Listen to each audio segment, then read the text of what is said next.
Hello friend, how are you. मैं advocate Ashish Raman. आज मैं इस वीडियो में आपको 31st बिहार जुडिशरी के मेंस एग्जामिनेशन फॉर्म के बारे में बताने वाला हूँ। How to fill 31st Bihar judiciary mains examination form, those candidate who are facing difficulties to fill form, here problems are solved. आप लोग सबसे पहले जो है सरकारी रिजल्ट के बिहार सिविल जज के कैटलॉग पे जाइएगा। वहाँ पे अपना यूज़र आईडी और पासवर्ड और कैप्चा डालने के बाद आपको इस तरह का ये फॉर्म सामने आएगा, जिसमें आपके name, father's name, mobile number और ईमेल आईडी शो किए रहेंगे। रजिस्ट्रेशन नंबर क्या होंगे शो किए जाएंगे। इसमें दोस्त देखिएगा, यहाँ पे लिखा है you have not filled up online application for man, click here for payment. तो यहाँ पे आपको फर्स्ट ऑफ ऑल कि आपको पहले जो पेमेंट जो है वो पे करना है, उसके बाद ही आपको फॉर्म भरने की अनुमति दी जाएगी। और इसमें ऐसा नहीं है कि अभी पेमेंट किए तो 24 आवर के बाद फॉर्म फिलअप करने की चांसेस आएंगे। आप चाहें तो पेमेंट के बाद ही अपना फॉर्म फिलअप कर सकते हैं। जैसे ही आप फॉर्म फिलअप कीजिएगा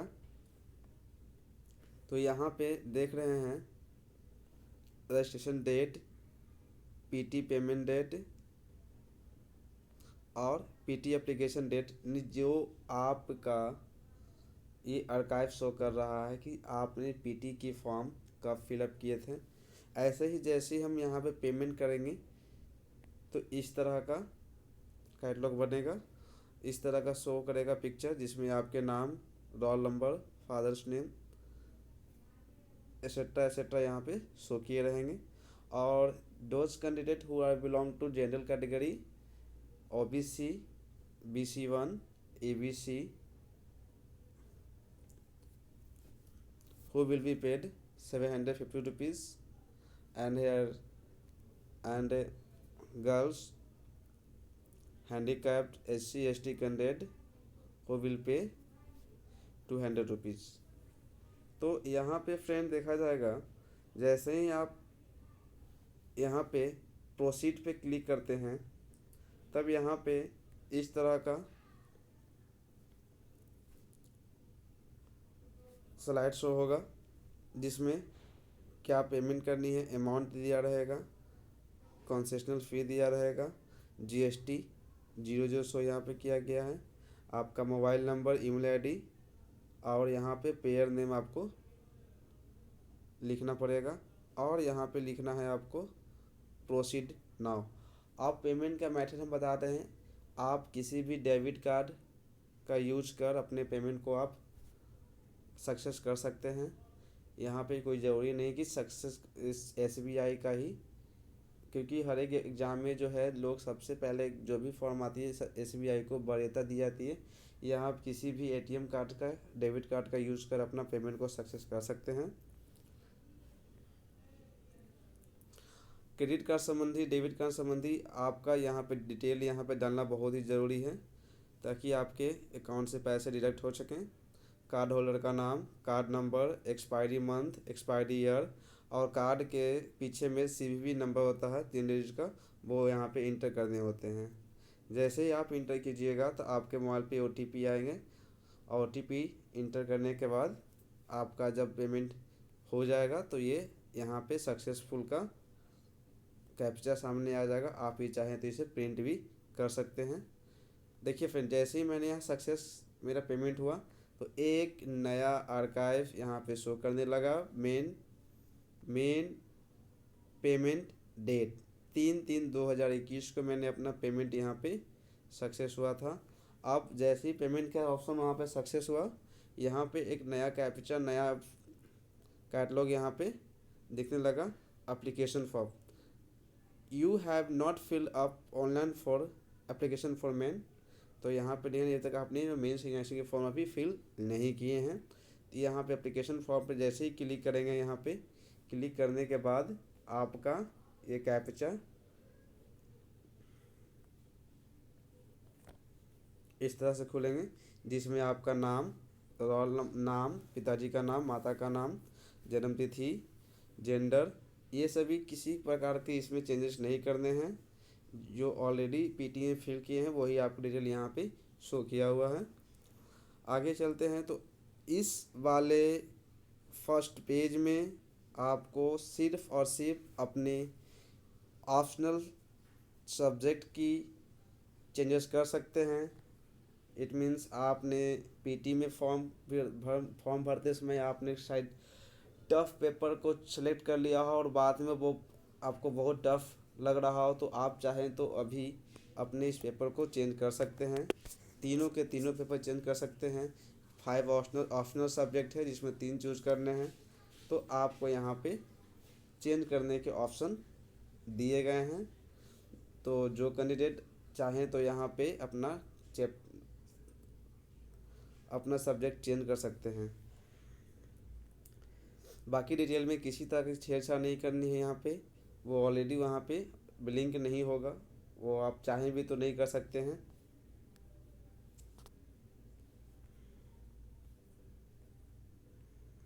इस तरह से रहेगा।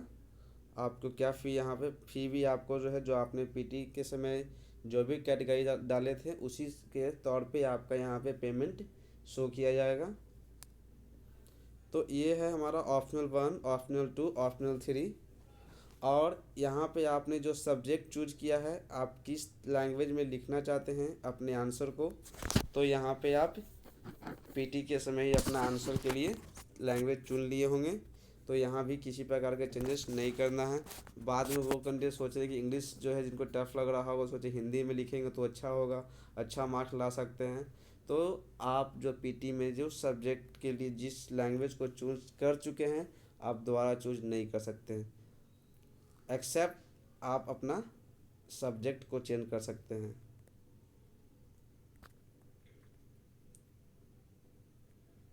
इसके बाद इसी पेज में नेक्स्ट का ऑप्शन आएगा। नेक्स्ट का ऑप्शन आने के बाद सेकंड पेज खुलेगा। ये आपका सेकंड पेज है, जिसमें आपके एजुकेशनल क्वालिफिकेशन के बारे में डिटेल दिए रहेंगे। आपका मैट्रिक, इंटरमीडिएट, ग्रेजुएशन और LLB, passing year, university, marks, percentage यहाँ पे शो किए रहेंगे आपका। फिर इसी प्रकार यहाँ पे आपका इसमें भी किसी प्रकार का चेंजेस नहीं होगा, आप चाहें भी तो नहीं कर सकते हैं। इसमें एक नया कॉलम 2 ऐड हुआ है, कॉलम नंबर 12 और कॉलम नंबर 13। लोग इसमें बहुत ज़्यादा कंफ्यूज हैं, क्या करना है क्या नहीं करना है, कैसे यहाँ पे फिल करना है। तो मैं उसी प्रॉब्लम्स को यहाँ सॉल्व करने वाला हूँ। जो लोग अभी तक फॉर्म नहीं अपना फिलअप किए हैं, तो इस वीडियो को देखें और देखने के बाद लाइक करें, सब्सक्राइब करें और हो सके तो ज़्यादा से ज़्यादा इसको शेयर करें, ताकि और भी लोग इस वीडियो को देखकर अपनी फॉर्म का फिलअप कर सकते हैं। क्योंकि इस फॉर्म को डालते से बहुत ही कि सावधानियाँ बरतनी पड़ेगी। तो कॉलम नंबर 12 और 13 के लिए मैं स्पेशली एक पिक लिया हूँ। इसमें आपका नाम, pic, Hindi sign, English sign यहाँ पे दिया हुआ रहेगा। तो आपको इसमें पिक और साइन और किसी प्रकार का यहाँ पे स्कैनिंग नहीं यहाँ पे अपलोड करने हैं। इसके लिए आप निश्चिंत रहें। बस अगर फॉर्म फिल करने जा रहे हैं तो सबसे पहले आप अपनी सारे डॉक्यूमेंट को, जो आपकी अहर्ताएँ हैं, जो आपकी जो डॉक्यूमेंट जो मांगी जा रही है, उसे आप अपने पास रखें, जिसमें आपका सीरियल और सर्टिफिकेट नंबर लिया जाएगा। और ये सर्टिफिकेट के नीचे या ऊपर इश्यू डेट लिखा होता है, वो आपको फिलअप करना होगा। चलिए अब हम कॉलम नंबर 12 और कॉलम नंबर 13 के लिए बारीकी से बात करते हैं। कॉलम नंबर 12 में लिखा है, उम्मीदवार ने जिन जिन स्थानों पे विगत 3 वर्षों में 6 माह से अधिक निवास किया है उसका विवरण दें। Now in English, descriptions of places where candidates stayed more than 6 month in last 3 years. मतलब 3 साल में आप जहाँ जहाँ निवास किए हों, चाहे आपका हॉस्टल हो, चाहे आपका लॉज हो, चाहे आपका स्कूल का रेसिडेंशियल हो, तो आप जहाँ कहीं भी रहकर तैयारी वाई कर रहे हों, जहाँ आप कोचिंग इंस्टीट्यूट कर रहे हों, अपने राज्य से बाहर जाकर कर रहे हों, तो ये सारी डिटेल आप इन 3 सालों में जहाँ जहाँ आप स्टे किए हैं 6 मंथ से अधिक, वो डिटेल यहाँ पे आपको फिलअप करने हैं। और फिलअप इसके लिए कोई प्रमाण की ज़रूरत नहीं है, बस आपको फिलअप कर देने हैं। तो 1 नंबर में लिखा हुआ निवास का स्थान। निवास का स्थान जैसे आप किसी ज़िला में रह रहे, जैसे पटना ज़िला में रह रहे हैं आप, और पटना ज़िला किस में है तो बिहार में, तो शॉर्ट में यहाँ पे प्लेस में पटना बिहार कर देना है। और कब से आप उस जगह पे स्टे कर रहे हैं तो यहाँ पे स्टे का डेट सेलेक्ट करना है। कब तक किए हैं, मोर देन 6 मंथ ही होना चाहिए। और यहाँ पे पूरा एड्रेस, आप जिस जगह पे स्टे कर रहे हैं पूरा address, just like PO post, pin code, state और डिस्ट्रिक्ट वगैरह यहाँ पे मेंशन करना है। इसी तरह तीनों कॉलम में अगर 3 जगह आप स्टे किए हैं तो तीनों जगह यहाँ पे फिलअप करना है। वेरी वेरी वेरी इम्पॉर्टेंट, यहाँ पे मैं उन लोगों को बता देना चाह रहा हूँ जो 30 नंबर कॉलम में सोच रहे हैं क्या फिलअप करना है क्या नहीं फिलअप करना है। तो इसके लिए मैं डिटेल बताना चाहता हूँ। 2 बीनी धारकों का पता सहित पूर्ण विवरण जो उम्मीदवार को 6 माह से अधिक से जानते हो, उससे संबंधित ना हो। उससे संबंधित ना हो तो सबसे पहले बताओ रिलेशन में नहीं होना चाहिए।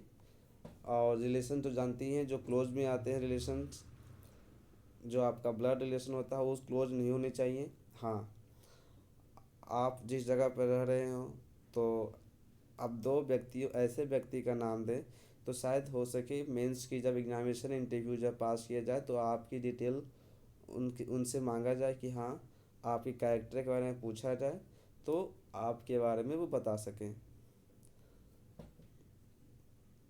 तो कॉलम नंबर 1 आप उनका नाम, फादर्स नेम और एड्रेस के साथ यहाँ पे फिलअप कर सकते हैं। सेकंड भी उसी तरह से 2 लोगों का डालना है, दोनों लोगों का। इसमें किसी प्रकार का कोई भी मतलब कि डॉक्यूमेंट अटैच नहीं करने हैं कि जिनका मैं दे रहा हूँ तो गारंटर के तौर पे अपना डॉक्यूमेंट लगाएं। इसी तरह का कोई भी डॉक्यूमेंट ना अटैच करने हैं ना अपलोड करने हैं, बस उनका डिटेल यहाँ पे फिलअप करने हैं। और इसके बाद किसी भी प्रकार का फॉर्म में नहीं फिलअप करना है। तो आपका ये फॉर्म फिलअप अब आता है आपका सर्टिफिकेट संबंधी, आपका this reference number, certificate number और issue date.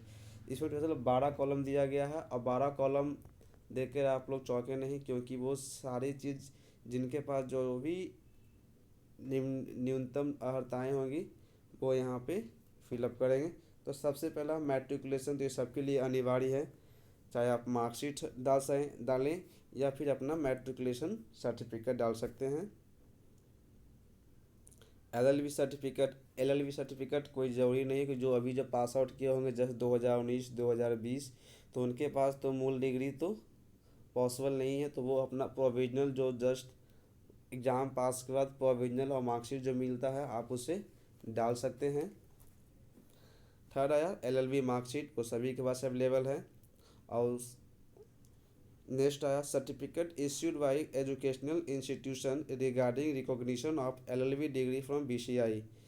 It means to say that, इसमें बताया जा रहा है कि आप जिस कॉलेज, जिस संस्थान, जिस महाविद्यालय में आप एडमिशन लिए थे, जहाँ से आपने एलएलबी की डिग्री प्राप्त किया थे, तो उस तीनों वर्ष जो था वो आपकी कॉलेज को मान्यता मिली होगी कि हाँ बार काउंसिल ने आपके कॉलेज को मान्यता दी कि आप इस अपनी कॉलेज में एलएलबी के छात्रों का एडमिशन लें। ठीक है, तो इस तरह से संबंधित जो एडमिशन के लिए समय जो आप लिए होंगे उस तरह का एक सर्टिफिकेट आपको कॉलेज के द्वारा ही निर्गत किया गया होगा, जो आप फॉर्म फिलअप के पहले ही आपको मिली होगी।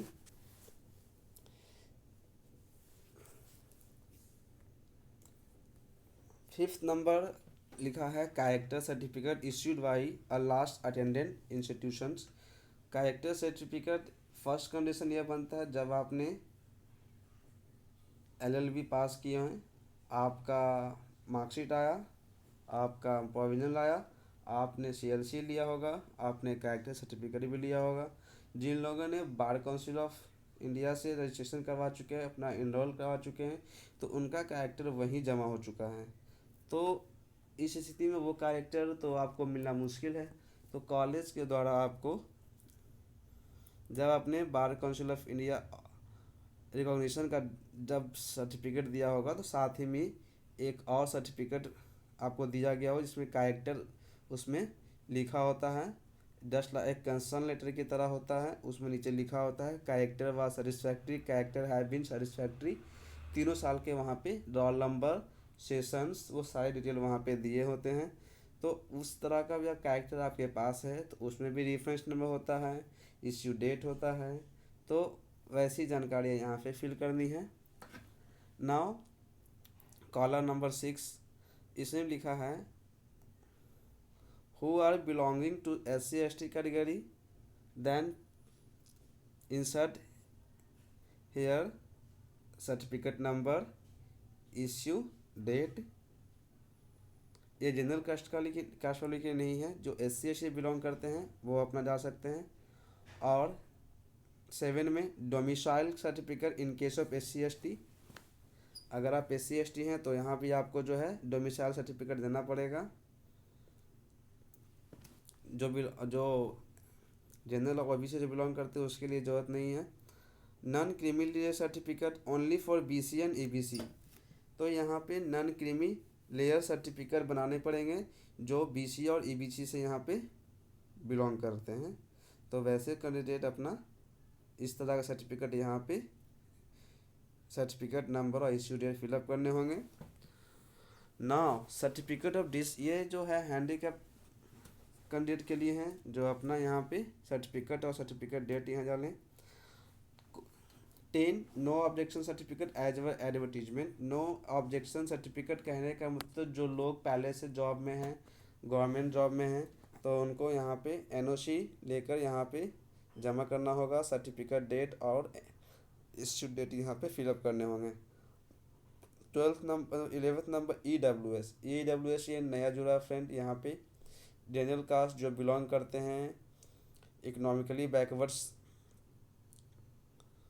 क्लास के लिए यहाँ पे लिखा हुआ है, तो वो अपना सर्टिफिकेट और सर्टिफिकेट डेट यहाँ पे डाल सकते हैं। Now photo ID proof just like your Aadhaar card, pan card, voter ID card, college institutions card, इस तरह के आपको यहाँ पे फिलअप करने हैं। सर्टिफिकेट नंबर और issue date, photo ID proof आपको कोई भी चलेगा, उसमें डेट वोट लिखा होता है। तो ये सारी डिटेल यहाँ पे मैंने भर दिए हैं। और यहाँ पे ऑप्शन बढ़ रहा है नेक्स्ट का, फिर सबमिशन यहाँ पे आया, सबमिशन का अपना ऑप्शन सबमिट कीजिए एप्लीकेशन।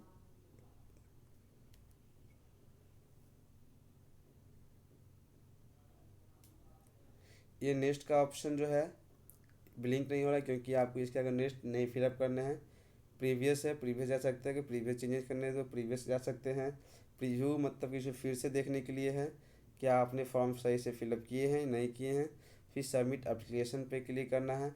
जब आप अपना फॉर्म फिलअप कर लिए होंगे तो इस तरह का 4 पेज का ये प्रिंट फॉर्म एप्लीकेशन प्रिंट होगा, जिसमें आपकी सारी डिटेल यहाँ पे दिए होंगे। यहाँ पे आयोग का एड्रेस है। और ख़ास बात इसमें यह है कि आपको फोर्थ वाले पेज में सेंडर और रिसीवर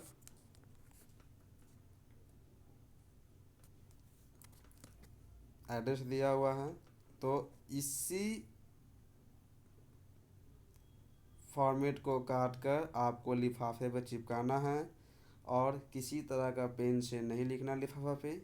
और आपको लिफाफा बंद करके इसको स्पीड पोस्ट कर सकते हैं।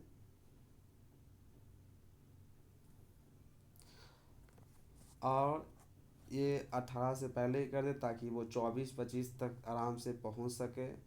जो लोग देर कर रहे हैं तो वो लोग अपना जल्दी से अपना फॉर्म फिलअप कर सकते हैं। इसे जल्दी तो कोई है नहीं क्योंकि स्पीड पोस्ट 1 दिन में हो जाती है। तो आप इसके लिए चिंतित रहें और अपना फॉर्म अच्छी तरह से फिल करें। Thank you.